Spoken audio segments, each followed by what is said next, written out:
ఓం నమ శివాయ. శ్రీ ముత్తుస్వామి దీక్షితుల వారు జంబుకేశ్వరంలోని జలలింగం గురించి వర్ణించిన కృతి. జంబూపతే మాం పాహి నిజానందామృత బోధం దేహి అంబుజాసనాది సకల దేవ నమస తుంబురనుత హృదయ తాపోపశమన అంబుధి గంగా కావేరీ యమున కంబు కంఠ్యఖిలాండేశ్వరీ రమణ పర్వతజా ప్రార్థితాప్పు లింగ విభో పంచభూతమయ ప్రపంచ ప్రభో సర్వజీవ దయాకర శంభో సామజాటవీ నిలయ స్వయంభో శర్వ కరుణా సుధా సింధో శరణాగత వత్సలార్త బంధో నిర్వచనీయ నాదబిందో నిత్యమౌళి విధృత గంగేందో నిర్వికల్పక సమాధి నిష్ట శివకల్పకతరో నిర్విశేష చైతన్య నిరంజన గురుగుహ గురో. శ్రీరంగ క్షేత్రానికి మైలున్నర దూరములో జంబుకేశ్వరం అనే క్షేత్రం ఉంది. అక్కడ శివునిపై దీక్షితుల వారు ద్వితీయ విభక్తిలో ఈ కృతిని రచించారు. జంబుకేశ్వరమును గల ఆపోలింగ స్వరూపుడైన ఓ జంబూపతి, నన్ను రక్షించు. భక్తుని హృదయమే ఆనందామృతమయము, అందులోని బోధనము శివజ్ఞానము. తన హృదయమునే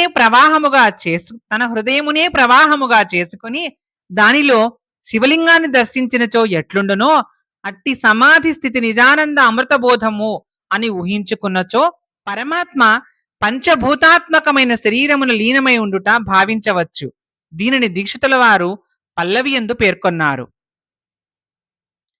అనుపల్లవిలో దీక్షితుల వారు ఆ స్వామిని అంబుజాసనుడు అనగా బ్రహ్మ మొదలైన దేవతలచే నమస్కరింపబడినవాడు, తుంబురుని చేత స్తుతింపబడి హృదయతాపమును ఉపశమింపజేసినవాడు, అంబుధిని అంటే సముద్రాన్ని, గంగను, కావేరిని, యమున మున్నగు సమస్తమైన పుంరూప స్త్రీరూపమైన జలరాశులను, ఆ జలరాశుల యందు పుట్టిన శంఖము ఆమె యొక్క కంఠముగా భావించినచో అట్టి లక్షణము చేత ఆ జలరాశుల వంటిదైన అఖిలాండేశ్వరి అని నామధేయము గల ఆ తల్లిని రమింపజేయువాడు అని ఆ స్వామిని దీక్షితుల వారు స్తుతించారు. ఈ అనుపల్లవిలో నమన, శమన, రమణ అనునవి క్రియాపదములు. మూడవ పాదమును గల యమున నామవాచకము. మొదటి రెండు చరణములలో గల నమన, శమనలకు అనుప్రాస కుదిరింది.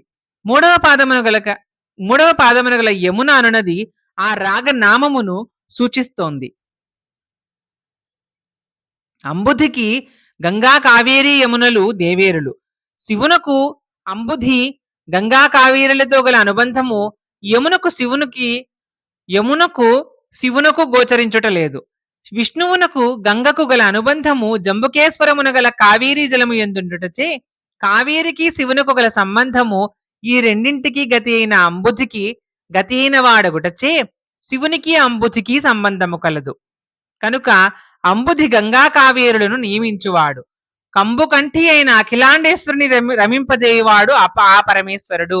ఆయన అనన్యకాంతా కమనీయమైన అంకము కలవాడని కాళిదాసు కుమార సంభవంలో పేర్కొన్నారు. ఆ స్వామి యొక్క అంకము పైన ఈశ్వరికి తప్ప మరి ఏ ఒక్కరికి స్థానము లేదు. ఆయన ఏకపత్నీవ్రతుడే. గంగను తలపై ధరించుట వివాహం చేత కాదు. ఆ గంగను ఆకాశము నుండి భూమికి అనుమతించినచో భూమి బ్రద్దలైపోతుంది. అందువల్ల తన జటాజూటమును ఆమె ప్రవాహ ఉద్ధృతమును నియమించి నిబంధించినాడు. జటాజూటమునందు ఒక పాయ చడలింపగా భగీరథుని కోరిక మీద గంగ ఒక పాయగా నేలకు ప్రాకింది. అది గంగను రమింపజేయడం కాదు. అట్లే కావేరి తనకు స్థావరముగా ఉండవలని నియమించినాడు. వీరిని నియమించుట అనగా అది అంబుధిని కూడా అందుకు కట్టుబడినట్లు చేయడమే. జలము కూడా ఆ ఈశ్వరుని ఒక తనువు కనుక తన తనురూపముగా ఈ జలరూపాలను నియమించినవాడు. కనుక ఇచ్చట యమున అనునది యమునా కళ్యాణి రాగనామమును సూచిస్తోందని భావించవచ్చు. పర్వతరాజ కుమార్తె అయిన పార్వతిచే ప్రార్థింపబడిన స్వామి, నీవు నీటియందు లింగరూపమును అవతరించావు. నీవు పృథివీ, ఆప్, తేజో, వాయువు, ఆకాశములను పంచభూతములతో ఏర్పడిన ప్రపంచానికి ప్రభువు. ఈ పంచభూతములు కూడా నీవై ఉన్న స్వామి. నీవు సర్వజీవుల యందు దయ చూపించినట్టు శంభుడవు. దీక్షితుల వారు సామజాటవీ నిలయ స్వయంభో అనడంలో ఏనుగులు ప్రచురముగానున్న జంబూ ప్రాంత అటవిని నిలయముగా చేసుకుని స్వయముగా అవతరించిన వాడవు అని ఒక భావము. మరొక భావమున సామవేదము నుండి జ పుట్టిన అటవీ స్వర వర్ణ పద వాక్య రూప వాగ్ వాన్మయ వాన్మయ అటవియే నిలయముగా కలిగిన స్వయంభువు అనగా సామవేద వేద్యుడైన ప్రభువు. కరుణారస సముద్రుడు, ఆశ్రిత జనవత్సలుడు, శరణాగత రక్షకుడు, అనిర్వచనీయమైన నాదములకు కేంద్రమై శివశక్తి రూపముగా కలవాడు. నిత్యము మౌళి యందు గంగాచంద్రులను ధరించువాడని చరణములో దీక్షితుల వారు జలలింగ రూపధారుడైన శివుడిని అనేక విధములుగా స్తుతించారు. మధ్యమకాల సాహిత్యంలో నిర్వికల్పక సమాధినిష్ట ఎందున్న శివనామధేయము గల కల్పవృక్షమా, నిర్విశేష చైతన్యము అనగా ఇతరముల చేతగాక తనంతట తాను స్వయం చైతన్య స్వరూపుడైన నీవు నిరంజనుడువు, గురుగుహనకు తండ్రి అయిన ఓ జంబూపతే నన్ను బ్రోవమని దీక్షితుల వారు పేర్కొన్నారు. ఈ కీర్తనలో స్వామి జలమయమైన భూత ప్రకృతిలోని లింగ స్వరూపముగా భావింపబడినాడు. ఈ జంబుకేశ్వరమున జలలింగ రూపమున కలడు.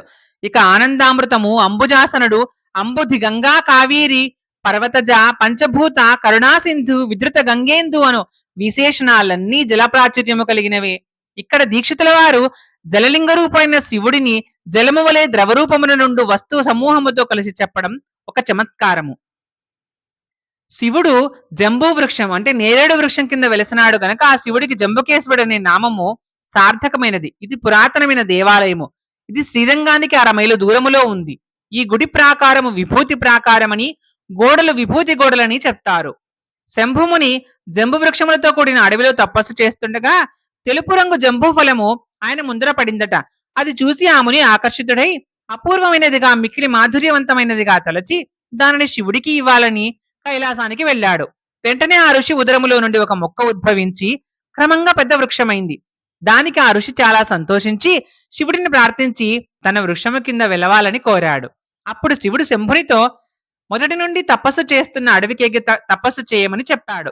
శంభుడట్లు చేయగా శివుడు ప్రత్యక్షమై శంభుని కోరిక తీర్చాడు. అందువలన ఆ క్షేత్రమునకు జంబుకేశ్వరం అని పేరు వచ్చిందని స్థల పురాణములో ఉంది. ఒక పర్యాయం పార్వతీదేవి తనకు కలిగిన సందేహాలను నివృత్తి చేయమని శివుడిని కోరిందట. శివుడు ఆమెను జంబూవనముకేగి తపమాచరింపమని చెప్పాడు. దేవి అక్కడికి వెళ్లి నీటిలోని పరమాణువులతో లింగమును తయారు చేసి తపమాచరించింది. శివుడు ఆమెకు దర్శనమొసంగి సందేహ నివృత్తి చేశాడట. అందువలన ఆ లింగమునకు జలలింగమని పేరు వచ్చినదని ఒక ఉదంతం ఉంది. కావేరి నది పొంగినప్పుడు దీనిలో నుండి జలము ఎక్కువగా వస్తుందని చెప్తారు. జంబుకేశ్వరంలో శివుడు పార్వతి ఎదురెదురుగా నుండుటకు కారణము శివుని దగ్గర నుండి పార్వతి ఉపదేశమును ఈ క్షేత్రములో పొందిందని, ఆ సమయమున ఈశ్వరుడు పడమర దిక్కును, పార్వతీదేవి తూర్పు దిక్కును చూస్తున్నట్లే ఈ విధముగా వారి దర్శనం కలుగుతుందని చెప్తారు. ఈ బాహ్య ప్రపంచంలో దంపతులు ఏ విధంగా జీవించి తరించాలో శివుడు పార్వతికి ఉపదేశించినాడని, అది వారు అవలంబించి మనకు మార్గదర్శకులుగా ఉన్నారని స్థల పురాణము చెబుతోంది. ఓం నమః శివాయ.